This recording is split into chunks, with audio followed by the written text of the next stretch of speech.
الرسول صلى الله عليه وسلم سيد الخلق وسيد البشر وسيد الرسل وسيد الأنبياء وسيد الأولياء وسيد جميع الخلق. ربنا قال له شنو؟ تقول لي الشيخ الصوفي بيتصرف في الكون؟ قال للرسول صلى الله عليه وسلم ليس لك من الأمر شيء، أو يتوب عليهم أو يعذبهم فإنهم ظالمون. وربنا قال لله ملك السماوات والأرض يخلق ما يشاء يهب لمن يشاء إناثا ويهب لمن يشاء الذكور. الآية فالملك لله سبحانه وتعالى، ما في زول. ربنا قال وما لكم من دون الله من ولي ولا نصير. إذا كان الرسول سيد البشر ربنا يقول له ليس لك من الأمر شيء، يجي شيخ صوفي يتصرف في الكون كيف؟ تصرف في الكون كيف؟ يا جماعة ده من القرآن بالعقل ساكت كده.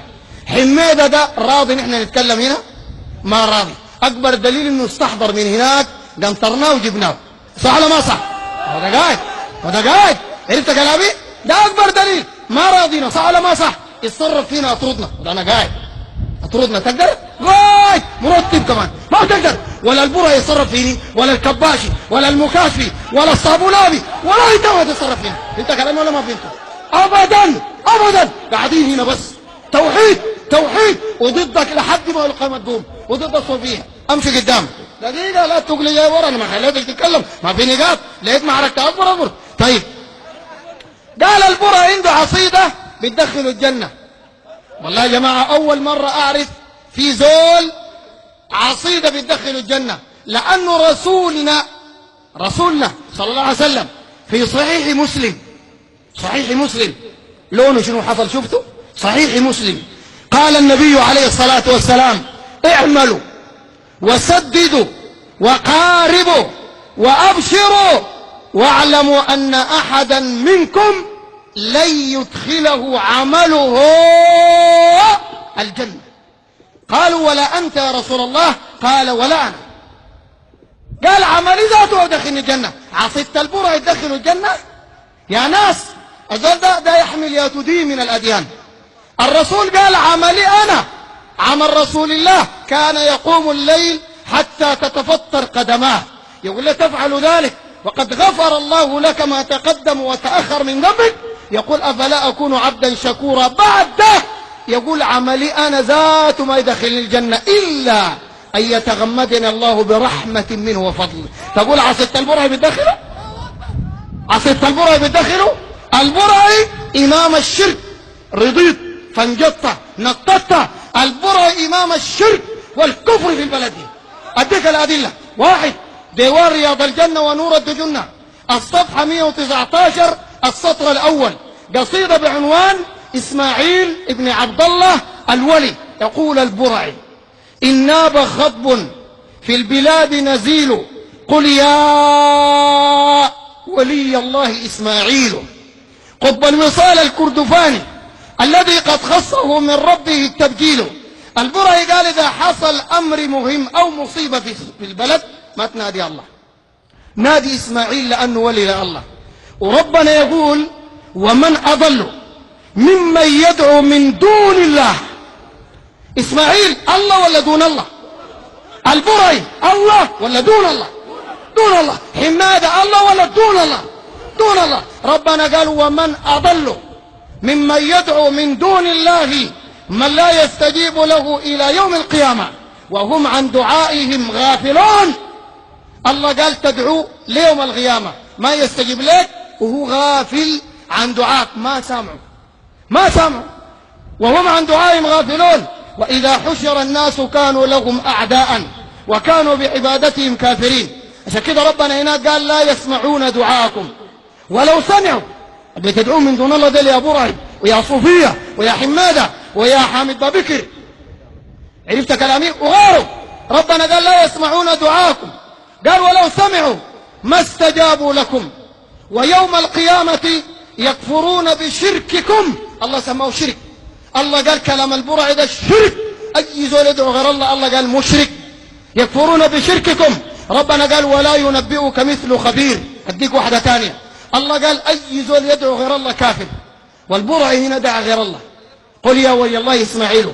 قال تعالى ومن يدعو مع الله إلها آخر لا برهان له به فإنما حسابه عند ربه إنه لا يفلح من يا جماعة الكافرون. الله قال كفار. عرفت كلامي؟ طيب أقف في الصف. خلوه بديك فرصة. طيب البرا يقول خليه بنديك فرصة.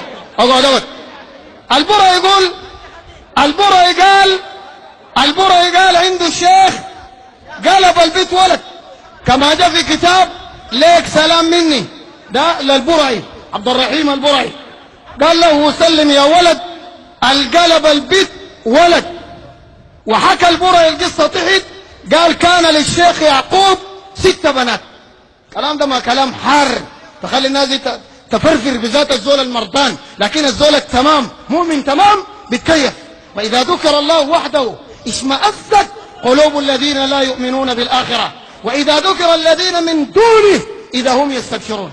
انت كلامي؟ لما نقول البرع الجماعة ده بيعرضوا، لو واحد مدح البرع الناس بيعرضوا، لكن لما نزله ونمدح ما قال الله ونمدح النبي عليه الصلاة والسلام بالتوحيد الناس المرضانين بيتحركوا بيفرفروا. ما بخليك أبدا. انت كلامي؟ البرع قال كان للشيخ يعقوب، لسه أنا ماشي، كان للشيخ يعقوب، خلوه الزول ده ما تسألوا يا ناس، اقعدوا عليك الله اقعد. طيب البرع قال كان للشيخ يعقوب 6 بنات. اقعد خليه اقعد. لا ما تمشي. اقعد تعال. قال كان للشيخ يعقوب 6 بنات فشكى لشيخه أحمد الطيب البشير عدم الولد الذكر. ده البرعي كتاب لك سلام مني تأليف عبد الرحيم وجعل البرعي. فشكى قال لشيخه أحمد الطيب البشير عدم الولد الذكر فأمره البشير أن يحضر أكبرهن بعد صلاة الصبح يوم الجمعة اللي جاء بعد صلاة الصبح يوم الجمعة. طبعا الحوار ما بليد، ما جساقة جابه طوالي، بنته جابه للشيخ، ما أعرف ذاته ده بيحصل كيف أودي بنت للشيخ. المهم جابه للشيخ، فجابه للشيخ جوا. البرعي قال فمسح الشيخ ممكن عليه يدها.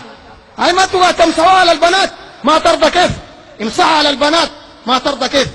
قال البرعي قال فمسح الشيخ يده على الفتاة، وده حرام ذاته، حرام، لأن الرسول صلى الله عليه وسلم قال إني لا أمس أيدي النساء، حرام، وده زنا ذاته، لأن النبي عليه الصلاة والسلام قال واليدان تزنيان وزنهما اللمس، لكن الأكبر من الزنا ده كفر حديث.